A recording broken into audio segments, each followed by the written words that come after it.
मेरा नाम प्रतीक मिश्रा है। मैं वेस्ट बंगाल के एक गांव में रहता हूँ। मैं अभी इंजीनियरिंग का अभ्यास कर रहा हूँ और साथ में मैं एक सोलो बाइक राइडर भी हूँ। मैं अक्सर छुट्टियों के दिन या फिर वीकेंड पे अपने बाइक लेकर लॉन्ग राइड पे चला जाता हूँ। एक दिन मेरे साथ कुछ ऐसी घटना घटी जिसे आज भी सोचता हूँ तो मेरे शरीर की रूह तक कांपने लगती है। आज से 2 साल पहले की बात है। मैं अपने बाइक लेकर कोलकाता लॉन्ग राइड पे गया था। रास्ता 3 दिन का था, इसलिए मुझे पहले से ही होटल बुक करनी पड़ती थी। एक बार रास्ते में मुझे बहुत भूख लगी थी, इसलिए मैंने अपनी बाइक को साइड में पार्क किया और पास में नाश्ते की दुकान पे जाके 2 वड़ा पाव खा लिया। बाद में मैंने अपनी ट्रैवलिंग की शुरुआत कर दी। कुछ समय बाद शाम को अचानक मेरे पेट बिगड़ने लगा। मैं होटल पे जा सकूं इतना समय भी नहीं था, इसलिए मैंने पास में सुलभ शौचालय पे एंड यूज़ का उपयोग किया। वहीं पे मुझे किसी के पायल की आवाज़ सुनाई दी। मुझे कुछ अजीब सा लगा कि पुरुष के शौचालय में एक औरत का क्या काम। इसी समय वहाँ की लाइट चालू बंद होने लगी। मैं को डर के मारे कांपने लगा। मेरे शरीर के रोंगटे खड़े हो गए। मैंने जोर से आवाज़ लगाई, कौन है जो ये मजाक कर रहा है? बाहर निकल के तुझे छोड़ूंगा नहीं। थोड़ी देर बाद वहाँ सब ठीक गया। मैं जल्दी से बाहर निकलने की कोशिश कर रहा था, लेकिन वॉशरूम का दरवाज़ा नहीं खुल पा रहा था। मैंने चौकीदार को आवाज़ लगाई तो उसने आके देखा तो दरवाज़ा बाहर से खुला था। फिर उसने आवाज़ लगाई, दरवाज़ा खुला है, अब थोड़ा धक्का लगाए। मैंने धक्का दिया तो दरवाज़ा खुल गया।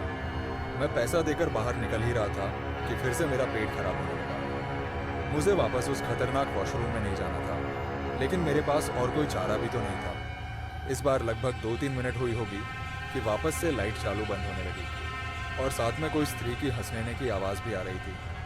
मुझे काफ़ी डर लगने लगा था। मैं जल्द ही अपना काम पता के बाहर निकलने की कोशिश कर रहा था, लेकिन मैं वहीं से उठ ही नहीं पा रहा था। मुझे ऐसा लग रहा था कि कोई मुझे पर बैठ गया हो। मैं अपनी पूरी ताकत लगा के खड़ा हो गया और दरवाज़ा खोल के बाहर निकल गया।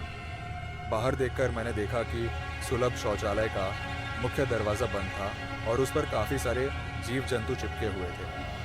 ये सारा खौफनाक दृश्य देखकर मेरे तो प्राण ही निकल गए हो ऐसा महसूस होने लगा। मैं ज़ोर ज़ोर से रोने लगा। वहाँ पे काफ़ी अंधेरा था और काफ़ी दुर्गंध भी आ रही थी। मुझे लगा कि मैं यहाँ से कैसे बाहर निकल पाऊंगा। उसी वक्त मेरे सामने एक बड़ी बड़ी लाल आंखें वाली, लंबे बालों वाली भयानक औरत खड़ी थी। उसे देखकर मेरे तो होश ही उड़ गए। मैं तुरंत ही दरवाजे की ओर दौड़ा, लेकिन घबराहट की वजह से मेरे पैर फिसल गए और मैं नीचे फर्श पे गिर गया। पायल का आवाज़ कर रही वो भयानक औरत मेरी तरफ आ रही थी। उसे देखकर लगा कि आज मेरी जिंदगी का आखिरी दिन है, अब मैं बचने वाला नहीं हूँ। थोड़ी ही देर में वो औरत मेरे पास आकर बैठ गई और मुझे जानवर की जैसे सूंघने लगी। मुझे अपनी मौत साफ साफ दिख रही थी। फिर मैंने अपनी सारी हिम्मत लगा के एक आखिरी कोशिश करके जोर लगा के खड़ा हो गया और जोर जोर से दरवाजे को हिलाने लगा। थोड़ी ही देर में दरवाज़ा टूट गया और मैं बाहर निकल गया। जब मेरी नज़र बाहर खड़े लोगों के सामने पड़ी तो मैंने देखा कि लोग मेरे सामने ऐसे देख रहे थे जैसे मैं कोई पागल खाने से भाग आया हो। लोग मुझे यहाँ तक बोलने लगे कि पागल है क्या, पी के आया है। तभी वहाँ पास में खड़ा आदमी ने मेरे पास आके पूछा कि भाई तुम वहाँ अंदर क्या कर रहे थे। मैंने कहा, भाई मैं कोई अंदर घूमने नहीं गया था, बल्कि टॉयलेट करने के लिए गया था। मेरी बात सुनकर उस भाई ने मुझसे कहा, तुम ज़रा पीछे मुड़कर तो देखो। मैंने जब उस आदमी की बात सुनकर पीछे मुड़कर देखा तो मेरे तो होश ही उड़ गए। वहीं कोई भी शौचालय नहीं था, बल्कि एक पुराना टूटा फूटा खंडाल मकान था। ऊपर वाले की मेहरबानी थी कि मैं सही सलामत बच गया और उस भयानक देखने वाली चुड़ैल की चंगुल से बच निकला। दोस्तों, अगर आपको मेरी यह कहानी पसंद आई हो, लाइक करें या शेयर करें।